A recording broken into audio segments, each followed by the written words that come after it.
That's right, folks. It looks like FEMA is lying or the Miami Herald is lying, one of the two. But it says FEMA has the funds to deal with back-to-back hurricanes Helene and Milton. As Milton barrels down Florida's Gulf Coast, sorry. Still recovering from Helene less than 2 weeks ago, federal officials insist the government has enough money, resources, and personnel to deal with recovering efforts from both powerful storms. FEMA said Monday the cost of the government's recovery response to Helene so far in Florida, North Carolina, Tennessee, Georgia, and South Carolina, and Virginia has already exceeded $210 million. Nevertheless,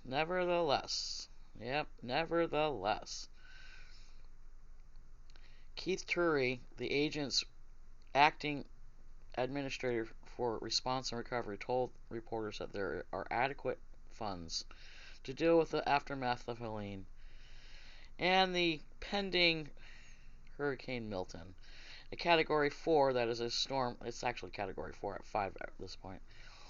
That is heading towards southwest Florida and expected to make landfall Wednesday evening.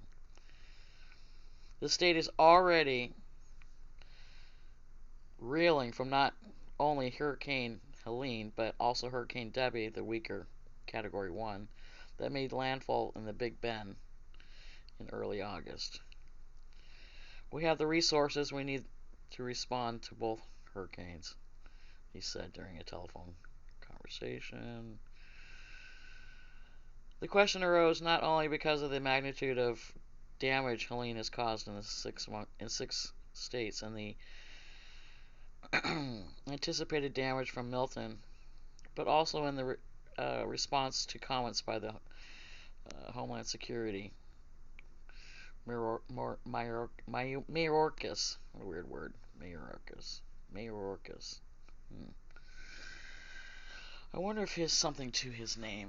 That'll be another video. Who said that FEMA may not have the money to make it through the rest of the hurricane season, which ends November 6th. I'm sorry, November 30th. So, Alejandro Mayorkas, I'm having a hard time with his name, is basically saying the opposite. So his statement set off a panic and provided ammunition for the Republicans to criticize the Biden administration and accuse the White House of not doing enough to help the storm victims. But FEMA uses a separate disaster relief fund, not in the operating budget, to respond to hurricanes. That's what I keep saying. There's a separate fund for this. The fund is appropriated by Congress, which is Nancy Pelosi, people. It's not Congress. It's Nancy Pelosi. She can put it into one line and deliver it to the next line.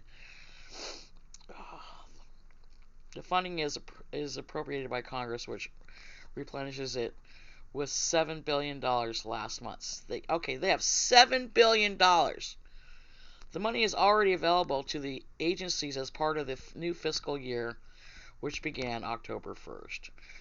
We are constantly monitoring the funds in the disaster relief fund, Turry says, and we have confidence that we have what we need here for Hurricane Helene and Milton. All right. So here's the hurricane teams in Florida. The FEMA teams in Florida. FEMA said the federal government has already designated these assets to Florida in preparation for Milton. 5 FEMA urban search and rescue teams. What do you mean 5? 4 FEMA incident management assistant teams, 3 U.S. Guard Swift water recovery teams, 3 FEMA healthcare systems assistant teams, a U.S. Army Corps of Engineers temporary power team, 30 high water vehicles with ladders provided by the Departments of Defense. The agency said there's 900 federal staffers at the Joint Field office in Tennessee. What were they doing at the office? Just kidding. Joe Biden also approved an emergency declaration for Florida on Monday. Now, why would he do that if they just gave him, if they just got, what was it, $20 billion last month? Why is he throwing more money at this? Doesn't make any sense to me. The staffing and the relief efforts for Florida will be in addition to the FEMA staff still actively supporting recovery efforts in these places: North Carolina, Tennessee, Georgia, South Carolina, Florida, and Virginia. That's an incredible area. The agency said, adding there will be no diversion of resources from these states for Milton. FEMA and other federal agencies have deployed almost 7,000 people to the states affected by Helene and have shipped almost 16 million meals, nearly 14 million liters of water, 157 generators, and more than half a billion tarps. There you go. Here's your tarp. I'm going to leave the link for this. You guys can read through it, but yeah. They say they got enough money.